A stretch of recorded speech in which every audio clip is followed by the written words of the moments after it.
अभिव्यक्ति चैनल में आप सभी का स्वागत है। दोस्तों, आज भी आप इस चैनल में अगर अपनी स्क्रीन पर देखेंगे तो वही एक नया चेहरा जो आपने पिछली बार देखा था, वो आपको एक युवा दोस्त हमारे दिखाई दे रहे होंगे और हमारे विद्वान भी दिखाई दे रहे होंगे आपको, जो काशी से जुड़ते हैं और हैं बहुतत्ववेत्ता डॉक्टर गौतम चटर्जी। मुझे लगता है कि अब इनके बारे में ज्यादा बताने की जरूरत नहीं है, क्योंकि इन्होंने अपना परिचय अपना इतने सारे एपिसोड के माध्यम से इतना दिया है कि सचमुच मैंने कहीं इनके बारे में पढ़ा था और फिर मैंने खुद भी लिखा है एफबी पर कि जो इनसे बात करता है इनका होके रह जाता है। तो ये हुनर तो है इनके में, इनका ज्ञान ऐसा है और इतने सहज सरल तरीके से उसकी अभिव्यक्ति होती है कि सचमुच आदमी कहना चाहिए कि निशब्द हो जाता है और मंत्रमुग्ध हो जाता है। पिछली बार के एपिसोड में हमारे युवा दोस्त हमारे साथ जुड़े थे, आज भी वो आए हुए हैं, तो उनका भी हम स्वागत करते हैं। अभिनव राज श्रीवास्तव, आपका भी इस अंक में एक बार फिर स्वागत है। Thank you so much. Abhinav की जिज्ञासा पिछले अंक में अधूरी रह गई थी, तो उन्होंने अपने कमेंट के जरिए में हमें लिखा और उसमें कहा कि मुझे एक बार पुनः मौका दिया जाए, मैं उनसे अब आपके मेहमान से मैं बात करना चाहता हूँ, मुझे बहुत अच्छा लगा। और जो पिछला हमारा एपिसोड आपने देखा होगा दोस्तों, तो वो हम सिर्फ इसी दुनिया की बात नहीं कर रहे थे, जो एक कहा जाता है लोक परलोक की जो बातें हो रही थी, यानी एक अलग यूनिवर्स की, एक विजिबल यूनिवर्स जिसमें हम हैं और एक इनविजिबल यूनिवर्स जो हमें ज्यादा आकर्षित करती है, हमें नहीं, हमारे जो युवा साथी हमारे साथ जुड़े हैं अभिनव राज को। तो हमारे विद्वान ने उनको बहुत अच्छे से समझाया, उन्हें बहुत सारी जो उनकी जिज्ञासा थी दूसरे यूनिवर्स को लेके, और जो उन्होंने पिछले ही एपिसोड में कहा कि मुझे डर भी एंटरटेन करता है। तो ये एक बड़ी रोचक बात थी पिछले एपिसोड की, जिसमें हमारे विद्वान ने पूछा था उनसे कि डर आपको कैसे एंटरटेन करता है, डरना अच्छा लगता है? तो उन्होंने कहा हाँ, क्योंकि मुझे वो चीजें जानना ज्यादा अच्छी लगती हैं जो हमने देखी नहीं है। फिर एक पिछले एपिसोड की जो बात आपने देखी होगी, खास बात ये थी कि हम स्पिरिट्स की बात करने लगे थे, और हमारे युवा दोस्त का कहना था कि हम जो स्पिरिट्स को बुलाते हैं, जैसा कि फिल्में बहुत आकर्षित करती हैं युवा वर्ग को, तो उन्होंने जो हॉलीवुड बॉलीवुड की फिल्में देखी और जिससे वो बड़े प्रभावित थे, तो वो तमाम जिज्ञासाएं उसको लेके थी। तो हमने उनसे वादा किया अपने युवा दोस्त से कि हम अपने विद्वान से कहेंगे, डॉक्टर गौतम चटर्जी से, कि वो आपकी जिज्ञासा को शांत करें। तो अब हम माइक इन दोनों को सौंपना चाहते हैं, अपने विद्वान डॉक्टर गौतम चटर्जी को और अपने युवा दोस्त अभिनव श्रीवास्तव को। आप इस एपिसोड को पिछले एपिसोड जैसा ही तो आगे भी बढ़ाएं और रोचक भी बनाएं। Thank you Menka ji, thank you Abhinav ji. ये हम लोग जो बात कर रहे थे उसको बहुत सरल भाषा में हम लोगों ने दो वर्ल्ड में बांटा है, एक विजिबल एक इनविजिबल। जो इनविजिबल है वो पैरेलल है, वो ऑल्टरनेट है, ठीक है। और मैंने आपसे ये प्रश्न किया था अभिनव राज कि हम लोग इनविजिबल वर्ल्ड को अप्रोच कैसे करें, एक्सेस कैसे करें। उसके लिए हमारे पास जो एपरेटस है, जो इंस्ट्रूमेंट है, वो क्या क्या वो सिर्फ माइंड ही है? तो फिर ये माइंड का ही प्रोजेक्शन हुआ। आपको क्या लगता है? जी, मुझे लगता है कि माइंड ही एक तरीका है कि जिसमें हम इनविजिबल वर्ल्ड में एक अप्रोच कर सकते हैं, क्योंकि और कोई ऐसे इंस्ट्रूमेंट मुझे नहीं लगता, मतलब मेरे नॉलेज में मुझे नहीं पता कि ऐसे कोई इंस्ट्रूमेंट है भी कि जहाँ पे हम अप्रोच कर पाएंगे एक तरह से, मतलब वो जैसे आपने कहा कि एक प्रोजेक्शन वही। तो माइंड कल्पना करता है, जी। माइंड ही सोचता है। आपके साथ किसी आपके दोस्त से झगड़ा हुआ और आप कमरे में बैठे हुए और बैठ के कल जो उसने आपको हर्ट किया था और उसके बारे में आप सोचने लगे, और आप कमरे में अभी बहुत गुस्से में आ गए और आपका मन किया कि एक पंच उसके चेहरे पर दूं, और आपने दीवार पर ही मार दिया। बाद में पता चला कि दीवार है, वो दोस्त तो वहां आई नहीं है। ये माइंड के थ्रू हुआ ना, मैंने माइंड ही थिंक करता है, माइंड ही कल्पना करता है। तो अगर ये माइंड का प्रोजेक्शन है तो फिर वो रियल नहीं हुआ,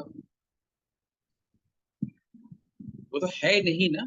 जैसे वो आपका दोस्त, आपने कल्पना में, मन में उससे झगड़ा किया और कमरे में आपने उसको मारा, है ना। अक्सर लोग ऐसा करते हैं।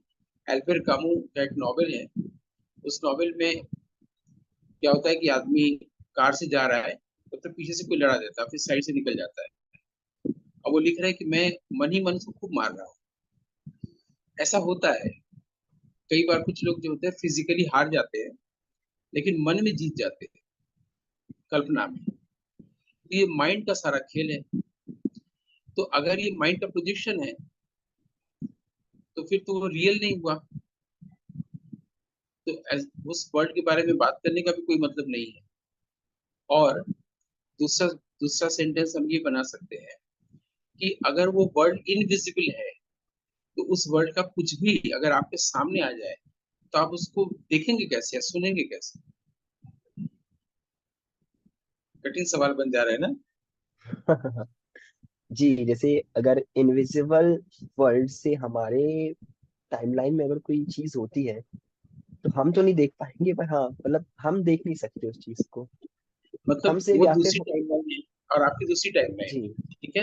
हाँ। उस टाइमलाइन का कुछ भी, कोई सोल, कोई स्पिरिट, कुछ भी अगर आएगा तो जाहिर सी बात वो इनविजिबल होगा, है ना। लेकिन वो होगा ना, ठीक है। जैसे कि हमने प्लेनचेट की बात की थी, इसमें जो विजिबल आदमी है उसके सामने कागज और पेन भी विजिबल टेबल पर रखा है। उस सोल ने आके उसके माध्यम से, उसके हाथ से, उसकी हैंडराइटिंग को लिख दिया। ऐसा हुआ है, ऐसा हो सकता है, ठीक है। अच्छा, हम लोगों ने बात की थी आवर ऑफ द वुल्फ की, बर्गमैन की। तारकोस्की की सोलरिस की बात की थी। एक और फिल्म है डबल लाइफ ऑफ, दोनों रोल किया है। और दोनों एक जैसे देखने में, दोनों अलग अलग देश में रहते हैं, दोनों का प्रोफेशन अलग है। एक दिन बाय द वे, पहली वाली जिसका नाम है वेरोनिका, उसका नाम है वेरोनिक, वो दूसरी वाली को बस में देखती हूँ, बस से जा रही, बस से क्यों देखती है, तो लगता है यार ये तो मेरी जैसी है। और फिर दूसरी वाली का डेथ होता है और पहली वाली वहां से कंटिन्यू करती है जहां पर दूसरी का डेथ हुआ है। ये आप देख सकते हैं, डबल लाइफ ऑफ वेरोनिक। तो मैंने 3 फिल्मों के नाम बताए, तीनों ग्रेट मास्टर्स के हैं। पहला स्वीडिश फिल्म मेकर इंगमर बर्गमैन की फिल्म बताई, आवर ऑफ द वुल्फ। दूसरा फिल्म है रशियन फिल्म मेकर आंद्रे तार्कोस्की की फिल्म बताई, सोलारिस। और तीसरा मैंने पोलिश फिल्म मेकर क्रिस्टफ किस्लोवस्की की फिल्म बताई, डबल लाइफ ऑफ वेरोनिक, जो इस विषय से जुड़ता हुआ। ये तीनों फिल्में जुड़ती हुई। उसके बाद हम पिछले अंक में अपनी किताब the white shadow of consciousness की बात कर रहे थे। उसकी एक एनालॉजी की बात कर रहे थे, एक रूपक की, जिस पर 2012 से पूरी दुनिया में भी तक बात हो रही है, जिस किताब पर। उसमें मैंने ये बताया है कि कल्पना करें कि पूरे विश्व ब्रह्मांड में, जैसे हम लोग के घर में तार में कोई सफेद साड़ी सूखती है, वैसे एक ट्रांसपेरेंट व्हाइट पर्दा या साड़ी सूख रही है, जो उतनी बड़ी है जितनी ये विश्व ब्रह्मांड। जाहिर है कि जब वो पर्दा सूख रहा होगा हवा में, तो उसके एक तरफ एक दुनिया होगी, एक तरफ एक दुनिया होगी। एक एक दुनिया जिधर है उसको हम थोड़ी देर इनविजिबल कहें, और पर बहुत बड़ी बर्फ की सिल्ली रखी हुई, क्योंकि विश्व ब्रह्मांड की बात हो रही तो वो उतनी बड़ी सिल्ली भी होगी, बर्फ की, सफेद रंग की। और इस तरफ जो है छोटे छोटे आइस क्यूब्स, जो इसी बर्फ की सिल्ली से जुड़े हुए हैं।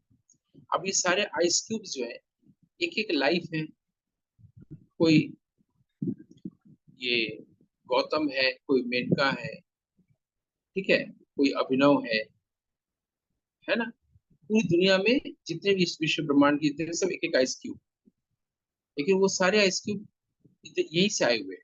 ये भी टुकड़े टुकड़े में है, ये कंप्लीट है, एक बर्फ की सिल्ली, एक बड़ा आइस क्यूब। और जब ये एक आइस क्यूब एक आइस क्यूब से इधर मिलता है तो एक हो जाता है, और फिर वो किसी और से मिलता है तो एक हो जाता है। एक ही तत्व सब में है, पानी। और सभी इधर जाते हैं, सभी यहाँ का प्रोजेक्शन है, यहाँ का शेडो है। ये बात इसमें हमने कही थी कि हम लोग को लौट के फिर इससे यहाँ आना है। ये व्हाइट जो सिल्ली रखी हुई बर्फ की, वो व्हाइट है और वो प्योर कॉन्शियसनेस है या साइलेंस है। वहां से हम लोग पर्दे के इस पार आ गए हैं, पर्दे के इस पार चले जाए। पर्दे के जब इस पार आ गए हैं, यहाँ रहते हुए ही इसको जाना जा सकता है। अब हम लोग उस विषय पे आते हैं कि हम लोग अगर पैरेलल या अल्टरनेट यूनिवर्स को जानना चाहें, अगर जान भी ले तो उसको देखेंगे कैसे? उसको हम अपने सेंसेस से कैसे, कान से सुनेंगे कैसे और आंख से देखेंगे कैसे? तो अभिनव ने कहा कि ये नहीं देख सकते। अब उसके आगे हम लोग चलें, ठीक है? अभिनव, मेनका जी, कि अब अगर हम जी लोग जी इसके आगे बिल्कुल। चले, आप देखिए कि मैंने शायद किसी एक अंक में बताया था कि अगर हम लोग लैपटॉप की स्क्रीन पे कोई वर्ड लिखते हैं, मान लीजिए लिख दे कि पैरेलल यूनिवर्स, और उसमें अगर हम व्हाइट कलर दे दें तो हमें दिखेगी? वो हमें नहीं दिखेगी ना, तो स्क्रीन भी व्हाइट है, वो भी व्हाइट हो जाएगा। लेकिन अगर माउस से या हाथ से ही हम उसको सिलेक्ट करने जाएंगे तो कर्सर को का मूवमेंट देख सकते हैं। कर्सर चल रहा है स्क्रीन पर, है ना? इसका मतलब वहां पर कोई चीज है, तभी तो कर्सर चल रहा है। उसको हम सिलेक्ट कर सकते हैं अगला रंग भरने के लिए, यानी कोई शब्द है तभी तो सिलेक्ट हो रहा है। अगर शब्द नहीं होता तो सिलेक्ट नहीं कर पाते। अगर हम उस पर लाल रंग डालेंगे तो वो फिर लाल रंग से आ जाएगा, पैरेलल यूनिवर्स। फिर व्हाइट डालेंगे, व्हाइट हो जाएगा। लेकिन व्हाइट हो जा रहा है तो हमें दिख नहीं रहा है। तो कहीं ऐसा तो नहीं कि जो पैरेलल यूनिवर्स की जो स्पिरिट है उसको हम देख सकते हैं अगर हम अपना कोई रंग डालें? ये मैंने एक उसमें समाधान लाने की कोशिश की। दूसरा एक और समाधान हो सकता है कि हमारे पास आंख से देखने की ये जो ज्ञानेंद्रिय है, उससे हमको वो दिखाई नहीं देगा, इनविजिबल वर्ल्ड है। कान से सुनाई नहीं देगा, या हो सकता है कान से सुनाई दे। कैसे हम श्योर होंगे क्या है? लेकिन अगर वो एक स्पिरिट है, एक सोल है, तो फील तो कर सकते हैं। जैसे हम किसी विजिबल वर्ल्ड में किसी इंसान के साथ होते हैं, तो अगर वो इविल है तो उसके वाइब्रेशंस आते हैं और हमें उसके साथ रहना ज्यादा देर अच्छा नहीं लगता है। ऐसे ही किसी पास गुडनेस है, गुड सोल है, उसके वाइब्रेशंस भी आते हैं, हमें उसके साथ रहना अच्छा लगता है, ठीक है? और जब भी इविल का साथ होगा ज्यादा देर तक साथ का रहेगा। सेपरेशन हमेशा गुड और इविल का ही होता है, गुड और गुड का कभी सेपरेशन नहीं होता है। तो हमारे पास एक और फैकल्टी भी तो है कि फील करने की। तो हम जो अल्टरनेट वर्ल्ड है उसे किसी भी सोल या स्पिरिट को हम फील कर सकते हैं। दो समाधान हमने बताए। अल्टरनेट वर्ल्ड को हम लोग कैसे अप्रोच कर सकते हैं, इस पर क्या कहना है अभिनव जी? जी जैसा कि आपने कहा कि हम उसे देख तो नहीं सकते या ना सुन सकते, हाँ पर फील हम जरूर कर सकते हैं। बट जहां तक बात है अप्रोच की, तो अगर हम अपने एक कंसंट्रेशन से या फिर एक अपनी फ्री माइंड से हम उस बारे में सोचें, तो हमारे जो जो हमारी जो एनर्जी है हमारी अंदर की, वो हो सकता है उससे कनेक्ट कर सके किसी तरह से। आपने कभी कोशिश की है? जी नहीं, उसके लिए बहुत ज्यादा ही शांत एंड मतलब बहुत ज्यादा कंसंट्रेशन लगेगा उसके लिए। हमने जो प्लेंजेट की बात की थी तो उसमें भी यही था। एक शांत जी कमरे में तीन लोग बैठ के, तीन लोग, वो तीनों कॉन्सेंट्रेट करते थे मोमबत्ती के लौ पर, और उस आत्मा को आमंत्रित करते थे जिनको वो खो चुके हैं शरीर, और वो आत्मा आता था और किसी एक शरीर में वो आता था। हम लोगों ने कई बार ऐसा भी सुना है कि गांव में किसी किसी के शरीर में भूत आ जाता है, प्रेत आ जाता है। भूत तो देखता नहीं है, फिर ओझा को बुलाया जाता है, क्योंकि उस व्यक्ति की हरकतें बदल जाती हैं, उसकी हरकतें वो हो जाती हैं जो भूत की होती है। तो ऐसा भी हो सकता है कि प्लेचेट में तुमने बुलाया, और हमने उससे बात की, हमने पूछा भाई तुम अभी कैसे हो। रविंद्रनाथ ठाकुर ने अपने बेटे को जब बुलाया था प्लेनचेट में, तो रविंद्रनाथ ने बात की थी, जैसे आपने बोला ना कि कैसे बात करें, वो उन्होंने बात की थी। बेटा तो बेटा अभी भी है, बस बॉडी नहीं है। बॉडी दूसरे शरीर में वो सोल आ गया है फिर से। अब रविंद्रनाथ ठाकुर अपने बेटे से बात कर रहे हैं, जाहिर है कि उस जिस शरीर में वो आत्मा आई है या आया है बेटे की, अब इसके वॉइस में वो बोल रहा है, इसके शरीर के थ्रू ना। इस शरीर का अपना एक टिम्बर है, ठीक है, वॉइस है। तो उन्होंने पूछा कि इस वक्त तुम क्या कर रहे हो। तो बेटे ने जवाब दिया, मैं अपनी स्वर्ग रचना कर रहा हूँ। तो रविन्द्रनाथ ने कहा कि मुझे भी बुला लो, क्योंकि बहुत दुखी थे बेटे के चले जाने से। तो बोला कि अगर मुझे भी बुला लो, मैं भी उसमें कुछ मदद करूंगा। तो बेटे ने उत्तर दिया था कि आप जब आइएगा तो आप अपनी स्वर्ग रचना करिए। इतनी सी बात हम लोग को पता है प्लेनचेट। तो आप चाहें तो ऐसे करके किसी स्वर को बुला सकते हैं, शांत मन और कंसंट्रेट करके। लेकिन मेरा कहना है, जिसको आप बुलाएंगे उससे दोस्ती करने की ये उत्सुकता, क्यूरियोसिटी क्यों है? जो आपको तो फिर अवेलेबल है, आपके अपने दोस्त, क्या वो सफिशिएंट नहीं? जी बिल्कुल सफिशिएंट है। और अगर बट इनविजिबल वर्ल्ड के किसी व्यक्ति को बुला के आप जानना चाहते हैं कि वो उस दुनिया में कैसी चीजें होती है, वहाँ की एक्टिविटी क्या है, वहाँ का वर्ल्ड क्या है, तो इसे या तो हम साइंस फिक्शन या फिल्मों के थ्रू दिखाएं, लेकिन वो भी कल्पना होगी। क्योंकि अगर वो इनविजिबल वर्ल्ड है तो हमें कैसे दिखाई पड़ा? या अगर वहाँ की हरकतों को वो भी आपको बताना चाहे कि वहाँ क्या क्या होता है, वहाँ बाग बगीचे हैं कि नहीं, वहाँ अप्सराएं हैं या इंद्र हैं या कौन है, वो आपको दिखाई तो नहीं देगा ना। तो हम्म, हम आपको बेफूल भी कर सकते हैं। फिल्म में तो हमने कल्पना की। आप एक और फिल्म देख सकते हैं, स्टॉकर। स्टॉकर एक नॉवेल पर है, रोड साइड पिकनिक, जिस पर तारकोस्की ने फिल्म बनाई थी। उसका ये है कि उसमें एक स्टॉकर, एक आदमी है, वो लोगों को ऐसी दुनिया में ले जाता है, एक ऐसी जगह पे ले जाता है जहां पर आप कोई भी डिजायर करेंगे तो फुलफिल होता है। तो एक साहित्य के व्यक्ति को और एक साइंस के व्यक्ति को वो ले जाता है। वहां पर कोई नहीं जाता, कोई नहीं गया है, और जो जिसके डिजायर फुलफिल हो जाता है वो फिर लौटता भी नहीं। तो वो स्टॉकर इसको लेके जाता है, फिर क्या होता है आप उसको देख सकते हैं। बड़ी फिल्म है स्टॉकर, STALKER, ठीक है। तो हम अगर ये सब कुछ ना करें, किसी और जगह पे न जाएं, किसी दूसरी वर्ल्ड पे अप्रोच ना करें, तो हम लोग ये भी तो देख सकते हैं, हम में ही कई वर्ल्ड हैं, है ना। जब हम अपनी मदर को लेके सोचते हैं तो मदर की तरह से सोचने लगते हैं, जैसे मैंने कोई फिल्म बनाई या आपने कोई चिट्ठी लिखी। तो अब आप कल्पना करते होंगे कि इस चिट्ठी को जब वो पढ़ेगा या वो पढ़ेगी तो कैसे पढ़ रही हो, है ना।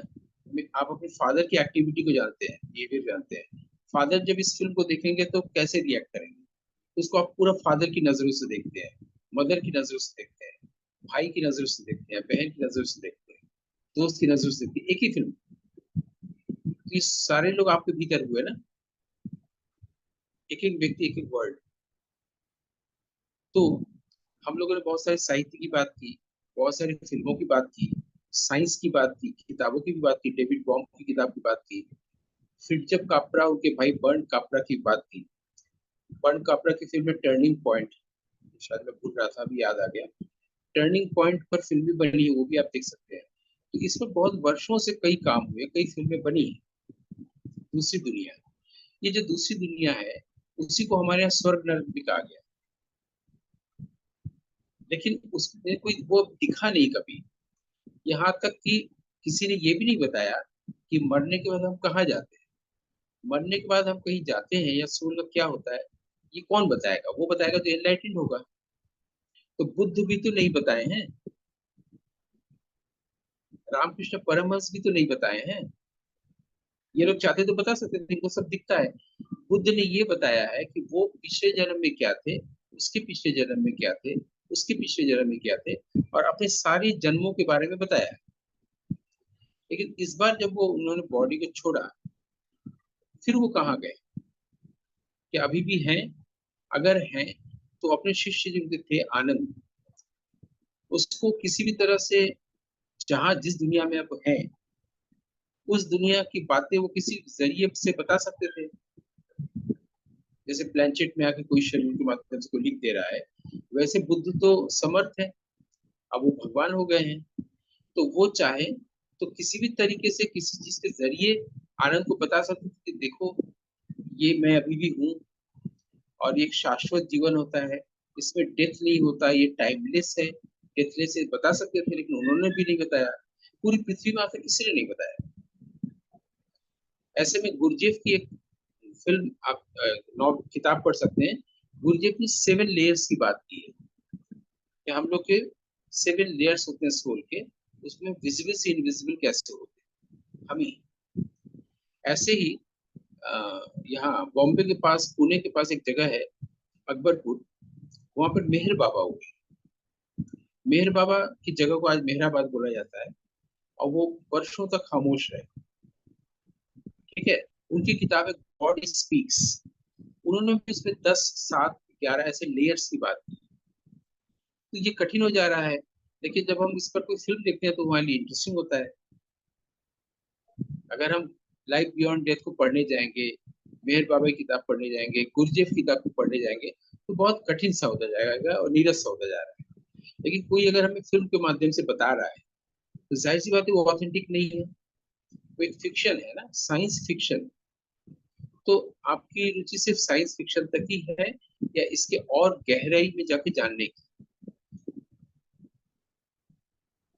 ये साइंस फिक्शन के साथ साथ और भी चीजें, जैसे कि मतलब ऐसा कहा जाता है कि हमारे जो पिछला जन्म था, तो इस जन्म में हम जिस जिस व्यक्ति से मिल रहे हैं, उनका रिलेशन हमारा पिछले जन्म से कुछ रहा है। तो ऐसा क्या ट्रू है? ये कैसे जानेंगे कि सच है? मेरा तो बार बार यही सवाल होता है।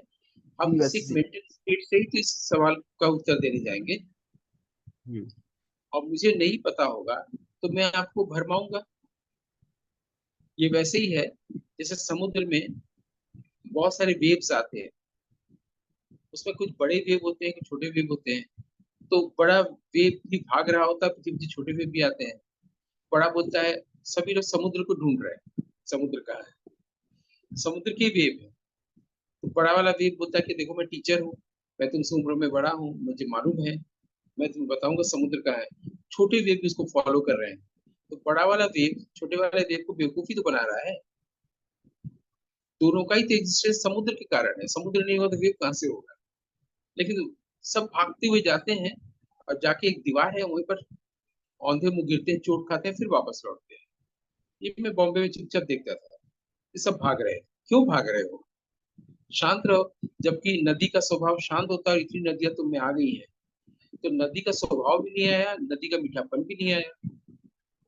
तो ये जो है कि मैं अगर कहूँ आपको कि पिछले जन्म के लोगों से क्या इस जन्म में मुलाकात होती है, क्योंकि इतनी प्रगाढ़ता हो जाती है, लगता है पिछले जन्मों से, जन्मों जन्मों से संबंध है। ये हम जानेंगे कैसे? पिछला जन्म इनविजिबल है, अगला जन्म इनविजिबल है, पैरेलल या ऑल्टरनेट यूनिवर्स इनविजिबल है। तो मुझे लगता है इनऑडिबल भी होगा अगर इनविजिबल है तो हम उसको देखेंगे, जानेंगे कैसे? ये पहला सवाल आता है ना, कॉमन सेंस का सवाल है कि हम उसको सुनेंगे, देखेंगे। अगर मान लीजिए कि मैं इनविजिबल वर्ल्ड से हूँ, तो मैं जो भी बोलूंगा आपको सुनाई नहीं देगा, क्योंकि आप जितना डेसिबल तक सुन सकते हैं, उसके आगे से मैं बोल रहा हूँ ना, सुनाई नहीं देगा। फिर मैं दिखाई भी नहीं दूंगा। आप एक इमेज बना सकते हैं ड्रॉ करके कि उस जमाने में ऐसा ऐसा होता है, ऐसे से बीप आएंगे, वो ऐसे बोलेगा। जैसे किसी एक फिल्म में ऋतिक रोशन के पास एक आता था, तो उसके आंखें और लाइट्स पर बीप बोलता था, उसके साथ उसकी दोस्ती हो गई थी, है ना? कोई फिल्म भूल रहे हैं, उसकी माँ रहती है रेखा, क्रिश या पता नहीं क्या, वो कोई फिल्म। कोई मिल कहने का गया। मतलब, हाँ, कोई मिल गया।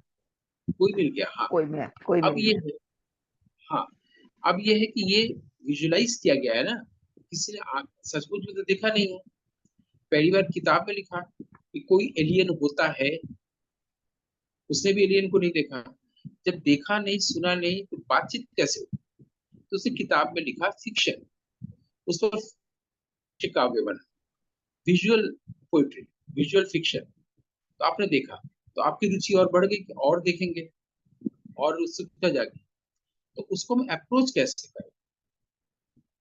मुझे ऐसा लगता है कि हम माइंड के प्रोजेक्शन को अगर ड्रॉप कर दें, जितने भी वर्ड्स हैं वो सभी हमारे सामने अपीयर हो सकते। माइंड ने प्रोजेक्ट करके हमें ब्लॉक कर दिया है कि हम रियल वर्ल्ड को नहीं समझ सकते, क्योंकि जो अभी हमारे सामने वर्ल्ड है, इंद्रिय से जो हमें दिखता है, इंपेरिकल वर्ल्ड्स को कहते हैं, उसी को हम लोग ठीक से नहीं जानते, नहीं नहीं तो जानते हैं, इसलिए फिर जब कर ले रहे ड्रॉप हैं। माइंड को ड्रॉप कर देंगे तो फिर दिखेगा कैसे, कैसे पता चलेगा? पहले ये तो पता चले कि माइंड ने हमें उस दूसरी दुनिया के बारे में, माइंड ही जानने नहीं दे रहा। हमारे पास कोई प्रॉब्लम आया तो हम उस प्रॉब्लम को सॉल्व करने की जगह पर ये कल्पना कर ले रहे हैं कोई ईश्वर है, ईश्वर सॉल्व कर देगा, कोई मेरा दोस्त है, कोई राजनीतिज्ञ है जो मेरे इस प्रॉब्लम को सॉल्व कर देगा, ठीक है, कोई दूसरा सॉल्व कर देगा। अगर कोई नहीं सॉल्व कर पा रहा है तो दूसरी दुनिया का आदमी आकर सॉल्व कर देगा, कारण वहां पर है इविल या गुडनेस का। ये सब हम सोच रहे हैं ना, लेकिन हम ये नहीं सोच रहे हैं कि हम किसी प्रॉब्लम कह रहे हैं। प्रॉब्लम का मतलब होता है जिसे हमने रिजॉल्व नहीं किया है।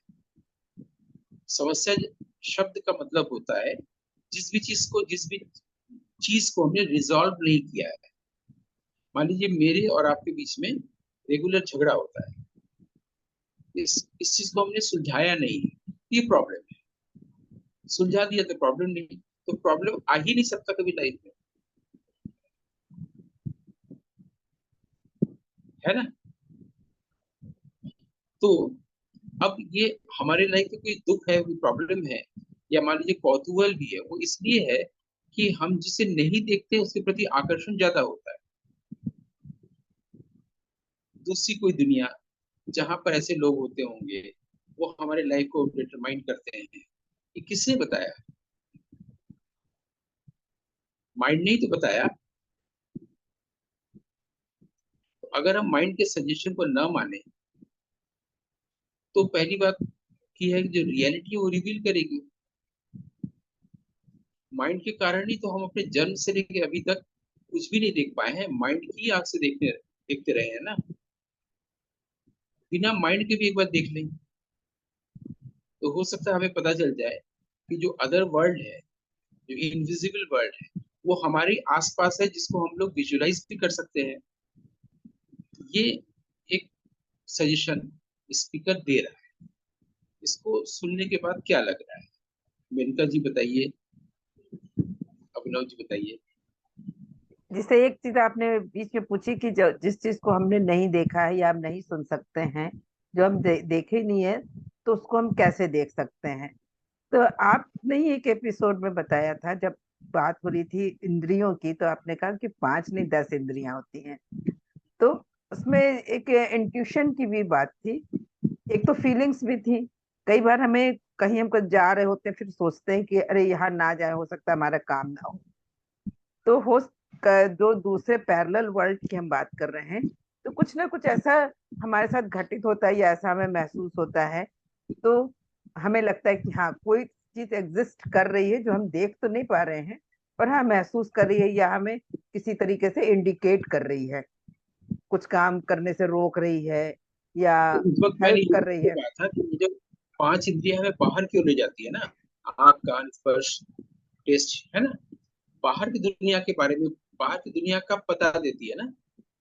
फिर हमने भीतर की दुनिया के बारे में ये पांच इंद्रियों की बात की थी, जो वास्तव में ज्ञान है भीतर, उसके इंस्ट्रूमेंट्स बताए, उसकी इंद्रियां बताई थी।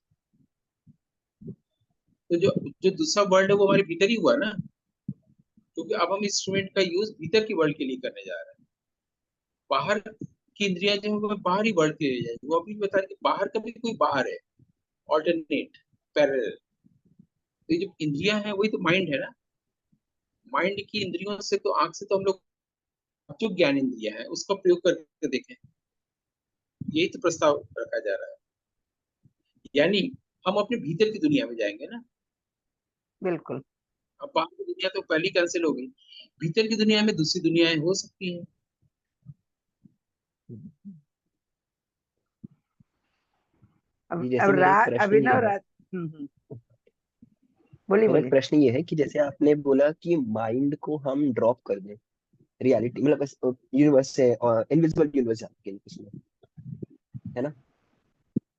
तो अगर हम पहले के जमाने के लोगों के बारे में बात करें, जैसे मैं बोलता हूँ हड़प्पा सिविलाइजेशन अगर बोलता हूँ, तो वहां पे जो लोग गॉड को मानते थे, वो उनका सोचना अलग था कि गॉड जो है ऐसे दिखेंगे या भगवान ऐसे दिखेंगे। तो हमारा जो इवोल्यूशन हुआ उस टाइम से लेके अभी टाइम तक, तो अगर हम सोचना ही बंद कर देंगे तो फिर हमें पता कैसे चलेगा कि एक्चुअल में जो राम जी हैं, जिनका जो फेस जैसा हमें दिखता है, वो हमारा ऐसा बनेगा, या शिव जी का हमारा ऐसा बनेगा, या पार्वती जी का ऐसा बनेगा, अगर हम सोचना बंद कर देंगे इस बारे में तो। और हम हड़प्पा पर पहले देख लें, हड़प्पा वाली बात। हड़प्पा के समय में ऐसा होता था, ये आपको कैसे पता? हड़प्पा से भी जो कुछ भी मिला है खुदाई में, ठीक है, उसमें अभिलेख भी मिला है, लिखा हुआ चीज भी, जिससे पता चलेगा कि उस समय के लोग कैसे सोचते थे, उस सभ्यता के लोग। लेकिन उसको आज तक पढ़ा ही नहीं जा सका है अभी तक। कोई भी इतिहासकार उसको डिसाइफर ही नहीं कर पाया है कि वो लिखा क्या है। यानी हम लोग उसके बारे में कुछ नहीं जानते। हम लोग सिर्फ अनुमान लगाते हैं कि एक नर्तकी का ब्रॉन्ज मिला है, फिगरिन, जो यानी वहाँ डांस भी होता था। ईश्वर का सिर्फ एक ही कल्ट मिला है, वो भी शिव। वो भी शिव का भी एक रूप, पाशुपत शिव। रामकृष्ण, ये सब कुछ नहीं मिला है, एक ही मिला है कल्ट, सिर्फ एक ही ईश्वर का। इससे हम लोग अनुमान लगाते हैं, ठीक है।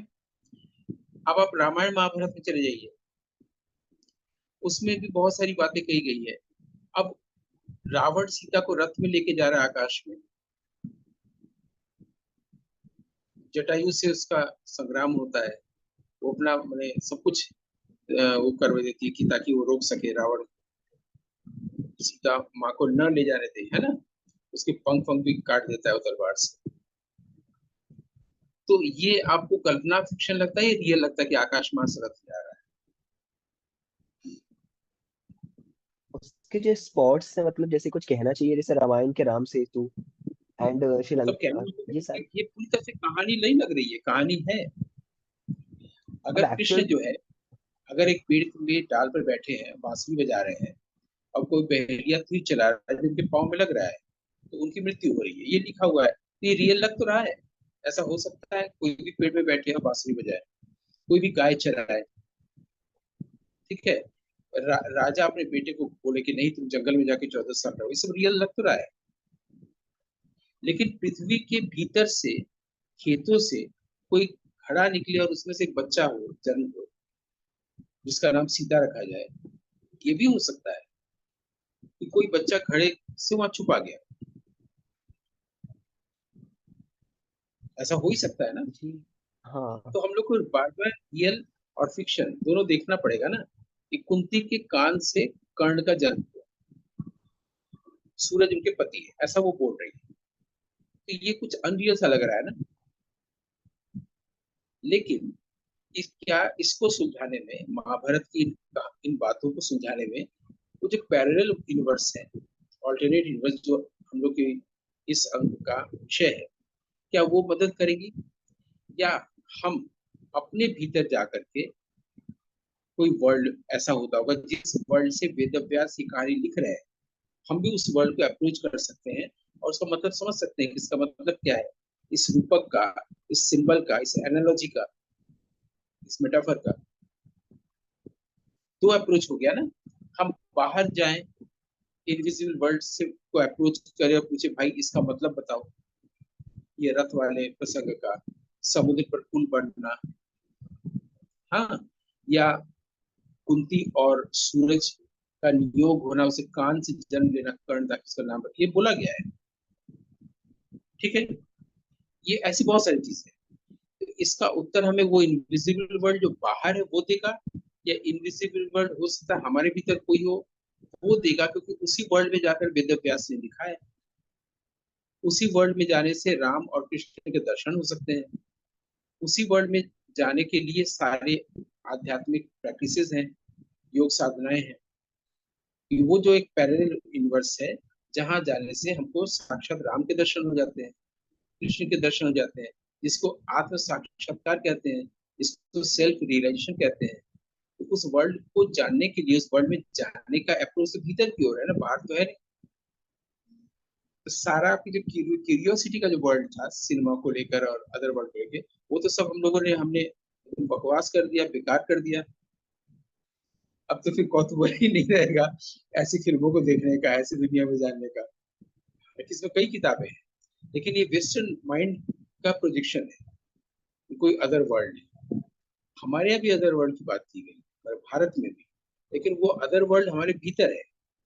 पश्चिम में क्या है कि अदर वर्ल्ड हमारे बाहर है, बस फर्क ये है। तो अदर वर्ल्ड अगर बाहर है तो इसको अप्रोच करना बहुत मुश्किल है, और वो माइंड का प्रोजेक्शन है। अदर वर्ल्ड अगर भीतर है तो फिर हम लोग इसको ढूंढ सकते हैं, हम लोग इसमें जा भी सकते हैं, बात भी कर सकते हैं, उसकी बारिश में स्नान भी कर सकते हैं। लेकिन उसके लिए शर्त यही है, हमें माइंड के डिवाइस को छोड़ना पड़ेगा, दूसरे डिवाइसेस लेने पड़ेंगे, जो वाल्मीकि ने लिया रामायण के लिए, जो वेद व्यास ने लिया महाभारत के लिए, जो वैदिक ऋषियों ने लिया वेद की रचना के लिए, वो डिवाइस लेना पड़ेगा ना। बिल्कुल। और जी, अगर आपको अब हमें यहाँ विराम लेना पड़ेगा, क्योंकि अब हमारे पास बिल्कुल समय नहीं बचा है। लेकिन सचमुच आज की जो बातचीत है वो बहुत रोचक रही। पर इसी बात को अभी जहाँ पे हम छोड़े हैं वो हमें अगले अंक में फिर से शुरू करना पड़ेगा।